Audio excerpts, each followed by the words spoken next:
Thokozani makhehla, thokozani zindlondlo, thokozani bogogo, thokozani bomkhulu. Yanibingelela futhi la namhlanje makhehla amadala zonke izinto bese ziyakhanya. Today we'll be talking about why kumele sihlupheke kangaka, why should we suffer like this, ukuze sibone ukuthi sinesiphiwo sobunyanga, sinesiphiwo sobungoma. Why kumele sindlule kulezi zinto lezi esindlula kuzo ukuze sibone ukuthi ngempela nje kumele sithathe ikhwama zabomkhulu nabogogo. Lento le isuke ekuthenini ukuthi nabo amakhehla sicedelela imisebenzi yabo le la bagcine khona amakhehla amadala, angithi ngathola sigcina sithatha la bagcine khona abogogo nabomkhulu bese thina siyacedelela imisebenzi, isikhwama sichubeke siye phambili. Into ekumele niyazi ukuthi isikhwama angeke size sife, ubunyanga angeke buze bufe, into ezohamba generations to generations, angithi ngathola into ezohlala ikhona, into edala ikhona dala and namanje isasekhona, into ezohlala ikhona kithi bantu abaphila phansi komthunzelanga, angithi ngathola. Lento lefuna ukuthi nje siphile sibaphilisa amakhehla ukuze zonke izinto zithi sizokwazi ukukhanya siphumelele ngempilo, angithi ngathola. So lento lesuka ekuthenini ukuthi ke amakhehla ukuze babuye kithi bangene phakathi emzimbeni wethu, imimoya yabo ingene phakathi emzimbeni wethu, kusuka ukuthini ukuthi abangeni phakathi emndenini ngoba kusuke babayajikisa bathi hambani buyelana emuva nokhetha umuntu ozothatha isikhwama la azocedelela khona ukuze wena dlozi ozongena nalo muntu loyo ukwazi ukuphumelela, ukwazi ukuphila, ukwazi ukungena emndenini. So khona amadlozi lawa bawajikisayo ukuthi kumele babuyele bayothola umuntu bazongena kuye bazokwazi ukumsebenzisa ukuze azokwazi ukungena kuphi emndenini, angithi nathola. Mangithi emndenini ngisho sekho ebantwini emadlozini, abantu sebandlulile khona la bahlala khona, khona indawo yabo, khona umndeni wonke uhlangene, umndeni waNkosi, umndeni wakabanibani, wakaSompecepete, kaDlamini, angithi nathola. So khona amadlozi bese khona umuntu owaye lapha ejardini, sekusuka umoya wakho uyaphuma kwemzimbeni bese ke uba idlozi loyo muntu loyo, bese uyahamba ke uya emndenini la amadlozi wakhe nabo nabokhokho bakhe nabomkhulu bakhe bakhona, and then bayambheka ukuthi no into u1 no2 no3 hawumenzanga, manje buyele emuva yoqedelela u1 no2 no3 uthola umuntu ozokusiza ukuthi ayokwazi ukuqedelela u1 no2 no3 ukuthi ukwazi ukuthi ungene emndenini, ukwazi ukuphila, ukwazi ukuthi nje ugade nomuzi, angithi nathola. So namanje ke lento isuka ukuthi ke manje bayangena phakathi kwethu bafuna ukusebenza ngathi ngoba nabo lapha bakhona abekho comfortable, abekho abaphilanga kahle, so bafuna ukuphila ngemzimba yethu ke manje, angithi niyathola. So now leyo ndlela leyo ke isuka ithatha ukuthi kumele ke sibaphilise ukuze nathi sizokwazi ukuphila. Whatever lesindlula kuyo akusi punishment, no, it's not a punishment, yinto esiphiwe yona ugulo kwamadlozi, siphethwe isifo samadlozi. Wena umuntu ongakathwasa ongakathathi ikhwama zobogogo nabomkhulu, kusuka kunesimo sithi wena uphethe ukufa kwamadlozi, akusukufa okujwayelekile okwesifuba or kwamaTB or one, no, ukufa uphethe ukufa kwamadlozi, uphethe ukufa obogogo nabomkhulu, angithi nathola. Manje lokufa lokuza ngalendlela ethize ukuthi uzophatha zonke lezi zifo lezi ezikhona, and uthi moya esibhedlela ubheke ukuthi hayi no, bathi mayapopola bathi bayakubheka abatholi next. Why?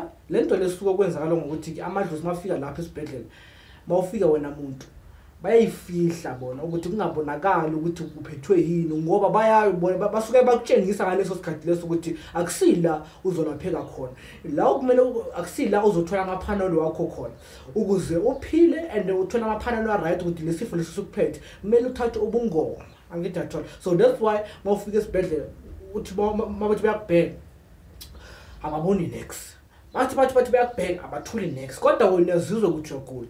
Kusuke ekutheni ukuthi amadlozi wakho ayifihlile ukuthi kungabonakala uphethwe yini, and basuke bakhuluma nabasuke bakutshengisa ukuthi no, lento ekuphethe akusinto izolashwa abodokotela besilungu, izolashwa udokotela wesizulu or inyanga, ngithi ngibeke kanjalo, angithi nathola. Uzolashwa umuntu onjalo, amaphanelo wakho uzothola kuphi enyangeni hayi enyangeni yasesilungwini angithi nathola. So now usuke uphethe ukugula ukuthini uphethe ukugula wamadlozi. So like for an example maphethwe TB or maphethwe nanoma yilo lesifuba, angeke uzuhlale leso sifuba leso size sikhule sigulise kakhulu, or wena muntu lese siphethe leso sifuba leso uzothi sakuphanisha, angeke uthi sakuphanisha. Uzohamba wena muntu ohambe uye ku doctor ukuthi akulaphe ukuthi basitreat ukuthi size siphele angithi. So nalento le into eyiwona efanayo, kumele uye kuphi enyangeni, uye kuphi uye la idlozi lakho ke lizophila khona angithi nathola, uye la uzothola ukuphila khona angithi nathola. So lezi zinto lezi ziyafana in that sense. Do you get my drift? So now lento lefuna ukuthi uye enyangeni ukuze uzothola lamaphano lawo afunekalayo uzokwazi ukuphila and nezidlozi zakho uzokwazi ukujabula phakathi kuwo angithi nathola. So izinto ziba worse masowuphupha. Yabona amaphupha ke manje, each and every dream that wena muntu oyiphuphayo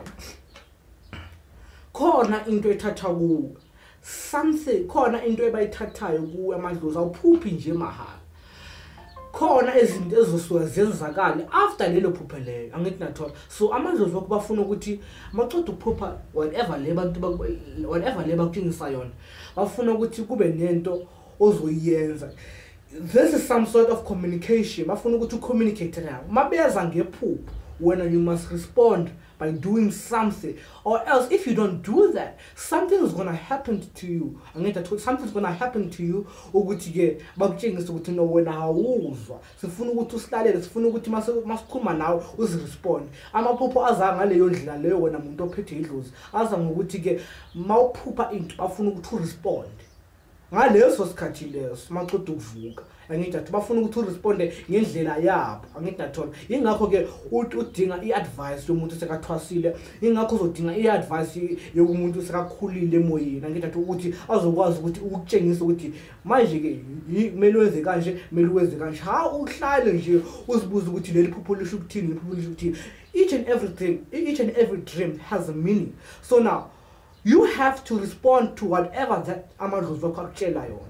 If uzohlala nje, you're gonna face some difficulties, you're gonna face some problems, even though azenzakali manje, kodwa in the long run zizoyenzakala and it won't be nice angithi nathola. So amadlozi ke basuke bayakwata babona ngathi wena muntu awubanaki angithi nathola. So it's very very important for you wena muntu wedlozi ukuthi mawuphupha you must do something ukuze ukwazi ukuresponda kuledlozi leli lakho ngoba lixoxisana nawe angithi nathola. Because each and every single dream that you have, something has been taken from you, something.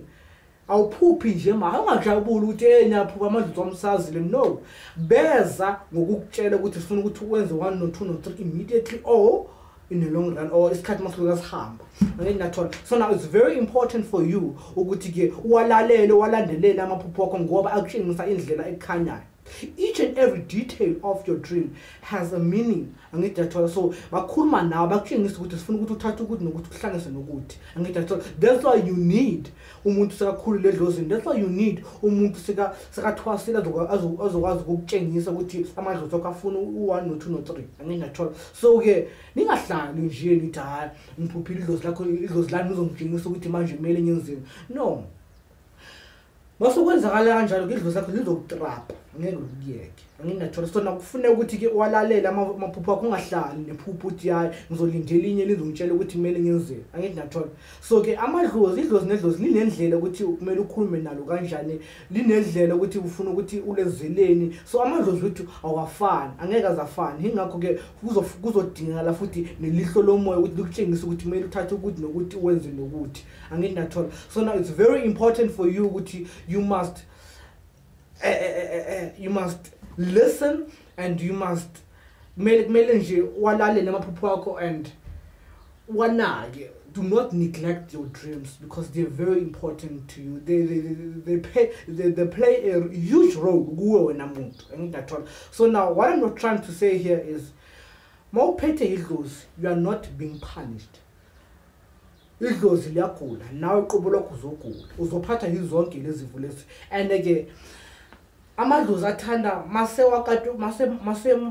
wakwate kakhulu balanda ke lezi zinto lezi basifuna kakhulu kuwe emzimbeni wakho lezi bazidla kakhulu ngoba basuka balambila ngithi so bafuna ukudla bazogcina basebadla wena izinto zakho zaphakathi emzimbeni wakho into ecala bazolanda kakhulukazi ebantwini besifazane bazofuna ukuthathela abantwana zomangala uba nama miscarriages angapheli uba nama miscarriages angapheli nje noma uyesikhathini kuba nzima ubona ukuthi asibethu sakho simabhedubhedu so suba nezilonda phakathi no idlozi lakho silukudlele kakhulu manje ke kumele uthungwe yabona ukuze ukwazi ube right uthungwa kanjani uthungwa ngemithi awuthungi ngisho ngama razor no uthungwa ngemithi ukuze ukwazi ukulapheka anginathola into ezinjalo so na amadlozi futhi ke uma ngalobo umuntu ophathwa ikhanda elingapheli so masokunjalo ke kusuka sokwenzela so amadlozi akusuka akubangela umsindo wena muntu amadlozi akusuka akubangela umsindo ukuthi silalele ukuthi senzani uma ngale ikhanda lakho lokushaya lize lifike nalanga ngasentameni and uzongathi ikhanda lakho ngathi lingakushaya uzukhali ngaleyo ndlela leyo amadlozi wakho bakutshengisa bakubangela umsindo wena muntu akusikhanda nje ikhanda lokuthi ke amadlozi wakho bagqwele phakathi kwemzimbeni wakho bakubangela umsindo bafuna ukuthi ubezwe anginathola so now it's very important for you ukuthi ninga relax ngoba futhi uthi uzosuka uye esibhedlela baze bakwenza ama operation and umangele lelo khanda lelo lihlezi libuya ngaso sonke isikhathi so manje masokunja sokuyabonakala ukuthi no akudingakala ukuthi ulashwe udokotela wasesilungwini kumele uye ebinyangeni bakulapha bakunike amaphaneli wakhona bakunike zonke izinto zakhona ukuze ikhanda lakho lizokwazi ukulapheka bayile ukuze bazokwazi ukuthi idlozi lakho lehlise ulaka lehlise umoya phezulu kwakho ngoba basuke babanga umsindo akusikhanda nje elizayo lelo khanda lelo kusuka sokuthi amadlozi wakho sebagqwele phakathi ekhanda lakho ingakho abanye abantu abaningi sebeze balahlekela ingqondo ngoba amadlozi agqwele sebagijima la ekhanda kakhulu anginathola sebagijima la ekhanda kakhulu ngoba sokunomsindo owenzakalako so le khanda leli lihamba letindlebe so ke babanga umsindo ukuthi bafuna ukuthi wena ubeze bayakubanga futhi phakathi so it's very important for you ukuthi ke zonke mawuthiwa lawo ma symptoms uhlala uwazi ukuthi uphethe ukufa kwamadlozi and don't take it as if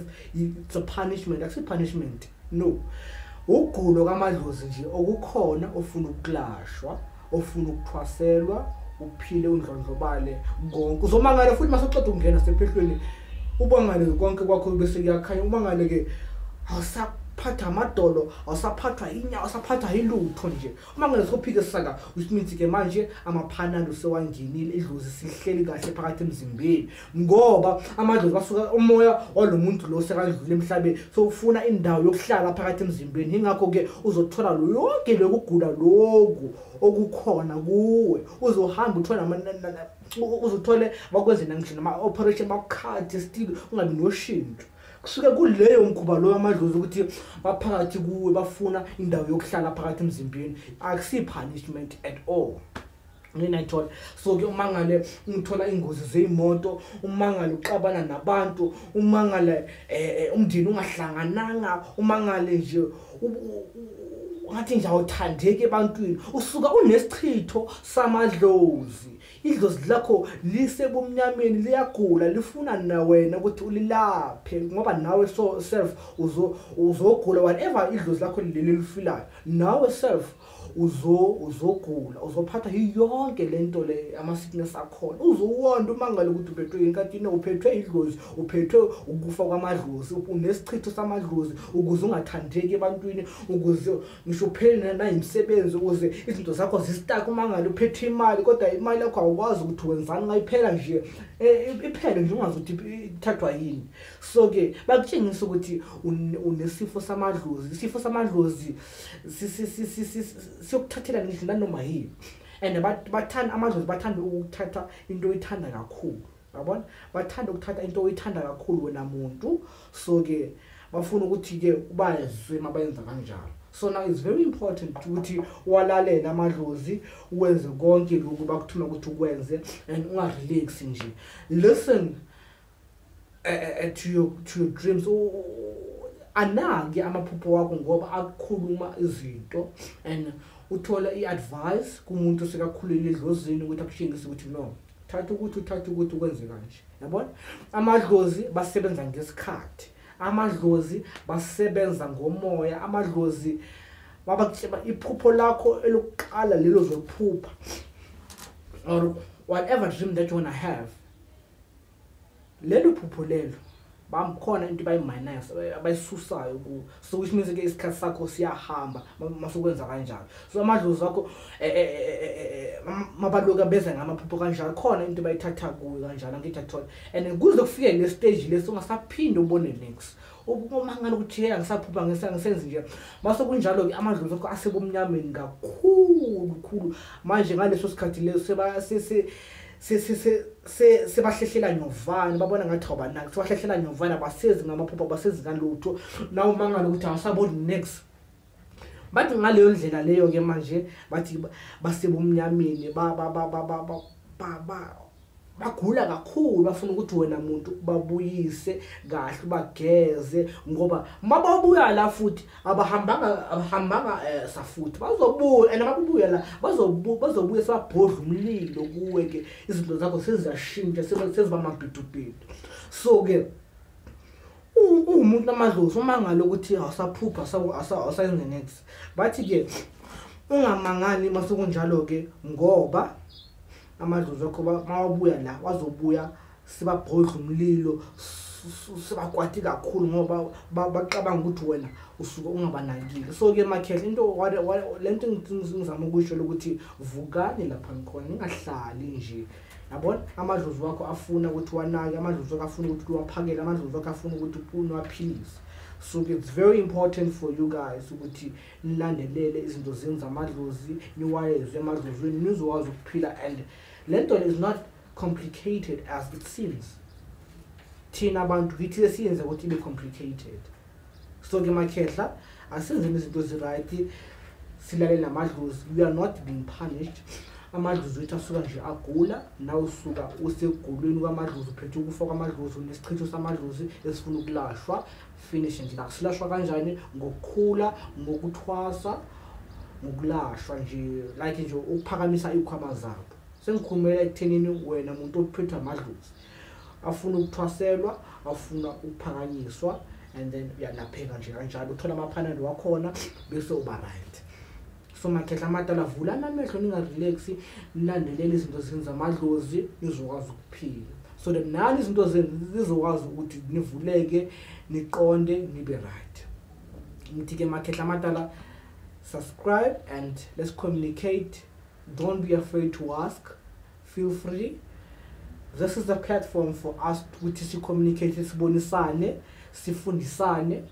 La unga understand the corner, I'll definitely respond to your comments and asikhulumi.